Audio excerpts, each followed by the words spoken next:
দদাইটি কি ভাবি আছে? কিনো ভাবিম আৰু এইখিনি সময়ত এটাই চিন্তা লাগি থাকে, এই কুলি চৰাইজনীৰ মাতটো শুনিলে খং উঠি যায়। কিয়? তোমাতকৈ মাতটো মিঠা কাৰণে চবেই শুনি ভাল পায় কাৰণে নেকি? ৰ'বাচোন, ৰাতিপুৱাই খং তুলি নল'বা, এনেই মূৰটো গৰম হৈ আছে।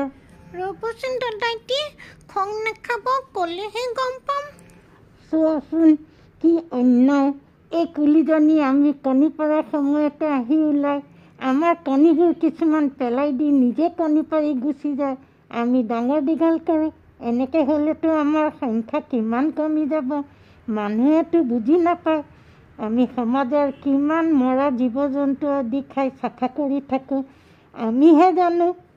হয় দদাইটি, পিছে এইটো অকল আপোনাৰে সমস্যা নহয়, আৰু বহুত পক্ষী আছে যাৰ বাহত তাহাঁতৰ পোৱালি ডাঙৰ দীঘল হয়। আপোনাকতো চবেই ইণ্টেলিজেন্ট চৰাই বুলি কয়। স্বাৰ্থবৃত্তি আদিত আপুনি খালেহে আহাৰখিনি মানুহে ভাল পায়, পূৰ্বতে গ্ৰহণ কৰা বুলি ভাবে, গতিকে আপুনিও সন্মান পাই দিয়কচোন। সেই সন্মান পালেই নহ'ব নহয়, মই বংশ ৰক্ষা কৰাৰ কথা ভাবিছোঁ। যদি আমাৰো সমস্যা আছে, আমি সকলো পক্ষীকে গোট হৈ মিটিং এখন পাতোঁ দিয়া। ৰ'বা, এটা কাম কৰোঁ দিয়া, পাতি কাউৰীজনীক মাতি সকলোকে খবৰটো দিওঁ দিয়া। মিটিঙৰ সময়টো কেতিয়া থ'ব দদাইটি? দুপৰীয়া ভাল হ'ব দিয়া, মানুহবোৰ চব শুই থাকে, নহ'লে মিটিংখন শান্তিত পাতিব নিদিব। আবেদনখন কাক দি সহায় খুজিব? কুলিজনীক বাহিৰ কৰি পঠাবৰ কাৰণে? এইটো কিন্তু সহজ কাম নহয়। আমাৰ হাবিৰ ৰজা বেমাৰত পৰি আছে, তেওঁৰ ঠাইত দ্বিতীয় কমাণ্ডিং অফিচাৰ কাম কৰি থকা বাঘৰ ওচৰলৈ যাব নেকি? মোৰ নালাগে তেওঁ যে সহায় কৰিব পাৰিব আৰু আমাৰ এই কামটো হাতত ল'ব। এবাৰ বাহিৰৰ পৰা আহি এইবোৰ চৈতানি চলালে খেদাই পঠোৱাটো টান। আমাৰ মানৱ জাতিটোকে দেখিছেনে? ৰাস্তাই আন্দোলন কৰি মৰিছে, কিবা কামত আহিছে জানো? আমাৰ কথা কোনে গুৰুত্ব দিব? মানুহবোৰেও আমি নহ'লেতো ভালেই পায়, কুলিজনীৰ মিঠা মাতেৰে ভুলাই থাকিব তেওঁলোকক, তেওঁলোকেও মোহিত হৈ প্ৰেমৰ গীত কবিতা লিখি থাকিব। তাহাঁতৰ টেঙৰালিটো জানিও চবেই আনদেখা কৰে। দদাইটি, কামটো ইমান সহজ নহয়। সেই বুলিতো নোযোজাকে থাকিব নোৱাৰি, কি কোৱা? দিয়া, কথা পাতি সময় নষ্ট কৰি লাভ নাই, সকলোকে খবৰটো সোনকালে দিয়াটোৱে ভাল হ'ব। দদাইটি, খং নাখায় যদি কথা এটা সোধোঁ, পাৰ, কপৌজনী, ঘৰচিৰিকা, শালিকা এইসকল আহিব জানো? আহিব, তেওঁলোকেও নিশ্চয় আহিব, নহ'লে আমাৰ সমাজৰ পৰা বাহিৰ হৈ যাব নহয়।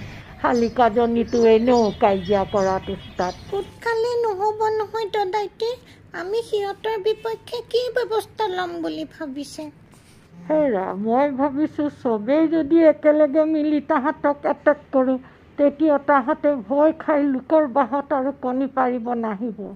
এই কামটোৰ কাৰণে আমি যদি শগুন, চিলনী, ঈগল জাতীয় আদি ক্ষমতাশালী দলটোকো আমাৰ দলৰ লগত মিলাই ল'ব পাৰোঁ, কেনে হ'ব? তুমি ভাল কথা কৈছা, সেইবোৰো আমাৰ কম শত্ৰু নেকি? তুমি আহাৰ বিচাৰি যাওঁতেই আহি কণী পোৱালি চব খাই, কুলিয়ে কণী ভাঙিছে, সাপে পোৱালি খাইছে আদি লোকৰ বদনাম দিব। বেছি দূৰলৈ হাত মেলিব নালাগে। আমি কম শক্তিশালী হ'লেও একগোট হ'লে কৰিব নোৱাৰা কামো কৰিব পাৰিম। মই পাতি কাউৰীজনীক ফোন কৰি কৈছিলোঁ, আমাৰ কিছু গোট খাইছে ব'লা প্ৰথমে আলোচনা কৰি মিটিঙৰ ঠাইখিনিকে ঠিক কৰোঁগৈ ব'লা। মই কি ভাবিছোঁ দদাইটি, পাৰ আৰু কপৌজনী আহিও লাভ নাই। কপৌজনী যিহে ঠাণ্ডা মুণ্ডা, তাই নিজক লৈয়ে ব্যস্ত থাকে। পাৰজনীয়ে বাৰু খুটিয়াই ভগাব পাৰিব, তাই সেইটো স্বভাৱ আছে। পাৰিলে নোৱাৰিলেও আমাৰ সংখ্যা বাঢ়িব লাগে, মুখ চুপতি মাৰি থাকি লাভ নাই। ব'লা পাতি কাউৰীজনীক ক'লোহে, দেখিলে সৌৱা চোৱাচোন কিমানখিনি ৰাইজ গোট খোৱালে। ব'লা ততাতয়াকে যাওঁ, মিটিংখন ভালে কৰিব পাৰিলেই ভাল হয়। আমাৰ সমস্যাটো শুনি থকাৰ বাবে ধন্যবাদ।